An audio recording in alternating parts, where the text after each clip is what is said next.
एक ऐसा इंसान जिसने पूरी दुनिया को जंग में झोंक दिया, कभी एक फेल हुआ आर्टिस्ट था। इतिहास का सबसे खतरनाक नाम, लेकिन क्या आप जानते हैं कि उसकी शुरुआत कितनी साधारण थी?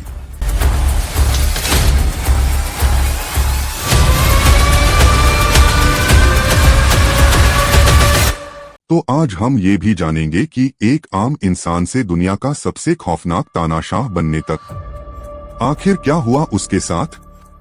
दोस्तों, चैनल को सब्सक्राइब करना न भूलें। आपको भी अगर ऐसी ही रोमांचक मिस्ट्री स्टोरी पसंद है तो लाइक करना न भूलें। जिसने 5 करोड़ से ज्यादा लोगों की मौत की वजह बनी जंग छेड़ी।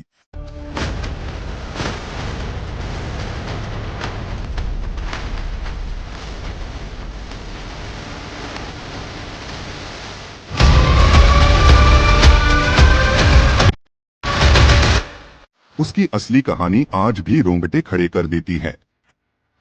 ये कहानी है एक ऐसे इंसान की जो दुनिया को बदलना चाहता था, लेकिन इतिहास में सबसे खौफनाक नाम बन गया।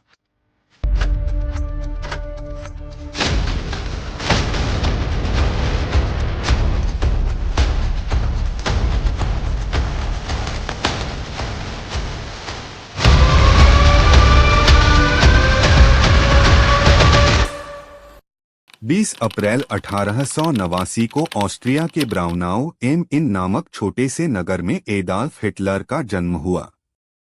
उसके पिता एलोइस हिटलर एक सरकारी अधिकारी थे और उनका स्वभाव कठोर था, जबकि उसकी माता क्लारा हिटलर अत्यंत स्नेही और दयालु थीं। बचपन में हिटलर का झुकाव पढ़ाई की तुलना में चित्रकला और कला की ओर अधिक था, लेकिन उसके पिता चाहते थे कि वह एक स्थिर सरकारी नौकरी करे। इस कारण घर में अक्सर तनाव का माहौल बना रहता था। 3 जनवरी 1903 को उसके पिता की मृत्यु हो गई और 21 दिसंबर 1907 को उसकी मां का भी निधन हो गया, जिससे हिटलर पूरी तरह अकेला पड़ गया। इसी दौरान वह वीना गया, जहां उसने कला अकादमी में प्रवेश पाने का प्रयास किया, लेकिन 1907 और 1908 दोनों बार उसे असफलता मिली। यह असफलता उसके जीवन में गहरा प्रभाव डालने वाली साबित हुई। 1909 से 1913 के बीच उसने वियना में अत्यंत कठिन परिस्थितियों में जीवन बिताया। वह कभी कभी मजदूरी करता, कभी छोटे मोटे चित्र बनाकर बेचता और कई बार उसे आश्रय गृहों में रहना पड़ता था। इसी समय के दौरान उसके मन में यहूदियों के प्रति नकारात्मक विचार विकसित होने लगे। यह विचार किसी एक घटना का परिणाम नहीं थे, बल्कि उस समय के समाज में फैले पूर्वाग्रहों और उसके अपने अनुभवों का मिश्रण थे। उसने धीरे धीरे यह मानना शुरू कर दिया कि समाज और अर्थव्यवस्था की समस्याओं के लिए यहूदी जिम्मेदार हैं, जबकि यह धारणा वास्तविकता पर आधारित नहीं थी। 1913 में हिटलर जर्मनी के म्यूनिख शहर में आ गया। इसके बाद 28 जुलाई 1914 को वर्ल्ड वॉर 1 शुरू हुआ और हिटलर ने जर्मन सेना में भर्ती होने का निर्णय लिया। उसने युद्ध के दौरान एक संदेशवाहक के रूप में कार्य किया, जो अत्यंत जोखिम भरा होता था। 1916 में वह घायल भी हुआ और 1918 में उसे गैस हमले का सामना करना पड़ा, जिससे उसकी आंखों पर असर पड़ा। युद्ध के दौरान उसे बहादुरी के लिए आयरन क्रॉस नामक सम्मान भी मिला। 11 नवंबर 1918 को जब जर्मनी ने आत्मसमर्पण किया और युद्ध समाप्त हुआ, तब हिटलर के लिए यह एक गहरा आघात था। उसने इस हार को स्वीकार करने के बजाय इसके लिए यहूदियों और जर्मनी के राजनीतिक नेताओं को दोषी ठहराया।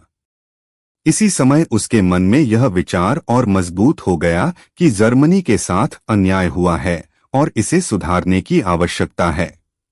1919 में हिटलर ने जर्मन वर्कर्स पार्टी में प्रवेश किया, जिसे बाद में नाजी पार्टी के नाम से जाना गया। अपनी प्रभावशाली भाषण शैली के कारण वह जल्दी ही इस पार्टी का प्रमुख नेता बन गया। 1923 में उसने म्यूनिख में सत्ता पर कब्जा करने का प्रयास किया, जिसे बियर हॉल पुट्श कहा जाता है, लेकिन यह असफल रहा और उसे गिरफ्तार कर लिया गया। 1924 में उसे जेल की सजा सुनाई गई, जहां उसने में कम्फर्ट नामक पुस्तक लिखी, जिसमें उसके विचार और योजनाएं स्पष्ट रूप से व्यक्त की गई थीं। 1929 में जब विश्वव्यापी आर्थिक मंदी आई, तब जर्मनी की स्थिति और भी खराब हो गई। बेरोजगारी और गरीबी बढ़ गई, जिससे लोगों में असंतोष फैल गया। इस स्थिति का लाभ उठाकर हिटलर और उसकी पार्टी ने लोगों का समर्थन प्राप्त किया। 30 जनवरी 1933 को हिटलर जर्मनी का चांसलर बना और इसके बाद उसने धीरे धीरे अपनी शक्ति को बढ़ाते हुए एक तानाशाही शासन स्थापित कर लिया। 1933 से 1934 के बीच उसने अपने विरोधियों को समाप्त कर दिया और सभी महत्वपूर्ण संस्थाओं पर नियंत्रण स्थापित कर लिया। 2 अगस्त 1934 को राष्ट्रपति पॉल वॉन हिंडनबर्ग की मृत्यु के बाद हिटलर ने स्वयं को जर्मनी का सर्वोच्च नेता घोषित कर दिया। इसके बाद उसकी नीतियां और अधिक कठोर होती गईं। 15 सितंबर 1935 को न्यूरनबर्ग कानून लागू किए गए, जिनके तहत यहूदियों को जर्मन नागरिकता से वंचित कर दिया गया और उनके अधिकार छीन लिए गए। नवंबर के 9 से 10 1938 को क्रिस्टल नास्ट की घटना हुई, जिसमें यहूदियों के घरों, दुकानों और पूजा स्थलों को नष्ट कर दिया गया। हजारों लोगों को गिरफ्तार किया गया और कई लोगों की हत्या कर दी गई। 1 सितंबर 1939 को जर्मनी ने पोलैंड पर आक्रमण किया, जिससे वर्ल्ड वॉर 2 की शुरुआत हुई। इस युद्ध के दौरान यहूदियों के खिलाफ अत्याचार अपने चरम पर पहुंच गए। उन्हें जबरन अलग अलग क्षेत्रों में बंद किया गया और बाद में उन्हें शिविरों में भेजा जाने लगा। 1941 से 1945 के बीच हॉलोकॉस्ट के दौरान लाखों यहूदियों की हत्या की गई। यह इतिहास का सबसे भयावह नरसंहार था, जिसमें लगभग 60 लाख यहूदियों की जान गई। इन शिविरों में लोगों को अमानवीय परिस्थितियों में रखा जाता था और बड़ी संख्या में उन्हें मार दिया जाता था। जनवरी 1945 तक सोवियत संघ की सेना पूर्व दिशा से बर्लिन की ओर तेजी से बढ़ रही थी और पश्चिम से अमेरिका, ब्रिटेन और उनके सहयोगी देश जर्मनी की सीमाओं को तोड़ते हुए अंदर प्रवेश कर चुके थे। 16 अप्रैल 1945 को सोवियत सेना ने बर्लिन पर अंतिम हमला शुरू किया, जिसे बर्लिन की लड़ाई के नाम से जाना जाता है। इस समय तक जर्मनी की हार लगभग निश्चित हो चुकी थी, लेकिन हिटलर ने आत्मसमर्पण करने से इनकार कर दिया और अपने बचे हुए सैनिकों को लड़ाई जारी रखने का आदेश देता रहा। 20 अप्रैल 1945 को, जब हिटलर का 56वां जन्मदिन आया, तब वह बर्लिन के अपने भूमिगत बंकर में था। इस दिन उसके पास बहुत कम सहयोगी बचे थे और उसकी सेना लगभग टूट चुकी थी।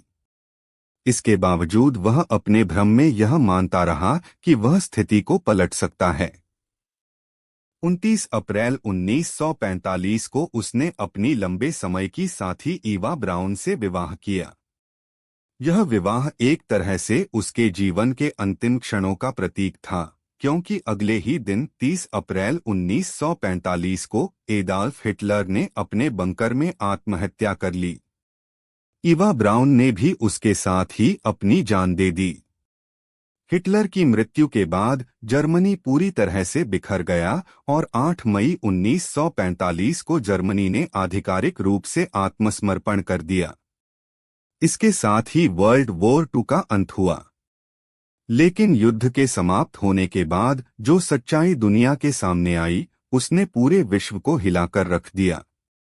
जैसे जैसे मित्र राष्ट्रों की सेनाएं जर्मनी और उसके कब्जे वाले क्षेत्रों में आगे बढ़ी, उन्होंने उन शिविरों को खोज निकाला जहां यहूदियों और अन्य लोगों को कैद करके रखा गया था। इन शिविरों को दुनिया ने बाद में एक भयानक नाम दिया, हॉलोकॉस्ट। इन शिविरों में जो कुछ हुआ था, वह मानवता के इतिहास का सबसे काला अध्याय बन गया। लाखों यहूदियों को जबरन यहां लाया गया था, जहां उन्हें अमानवीय परिस्थितियों में रखा जाता था। बहुत से लोग भूख, बीमारी और अत्यधिक मेहनत के कारण मर जाते थे, जबकि कई लोगों को योजनाबद्ध तरीके से मौत के घाट उतार दिया जाता था। युद्ध समाप्त होने के बाद 1945 से 1946 के बीच जर्मनी के प्रमुख नाजी नेताओं के खिलाफ मुकदमे चलाए गए, जिन्हें नूरनबर्ग ट्रायल्स कहा जाता है। इन मुकदमों में उन लोगों को सजा दी गई जिन्होंने इस पूरे अत्याचार में भाग लिया था। यह पहली बार था जब अंतर्राष्ट्रीय स्तर पर इस प्रकार के अपराधों के लिए न्यायिक कार्रवाई की गई। इसके बाद दुनिया ने यह सुनिश्चित करने की कोशिश की कि भविष्य में इस प्रकार की घटनाएं दोबारा न हों। 1945 में संयुक्त राष्ट्र संगठन की स्थापना की गई, जिसका उद्देश्य विश्व में शांति बनाए रखना और मानवाधिकारों की रक्षा करना था। 1948 में मानवाधिकारों की सार्वभौमिक घोषणा को अपनाया गया, जिसमें यह स्पष्ट किया गया कि हर व्यक्ति को समान अधिकार प्राप्त हैं, चाहे वह किसी भी धर्म, जाति या समुदाय से क्यों न हो। हिटलर और उसके शासन का प्रभाव केवल जर्मनी तक सीमित नहीं रहा, बल्कि उसने पूरी दुनिया को प्रभावित किया।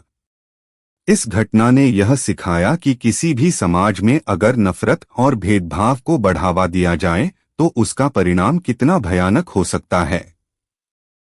यह भी स्पष्ट हुआ कि एक शक्तिशाली नेता अगर अपनी शक्ति का गलत उपयोग करे तो वह लाखों लोगों के जीवन को नष्ट कर सकता है। युद्ध के बाद जर्मनी को दो भागों में बांट दिया गया, पूर्वी जर्मनी और पश्चिमी जर्मनी।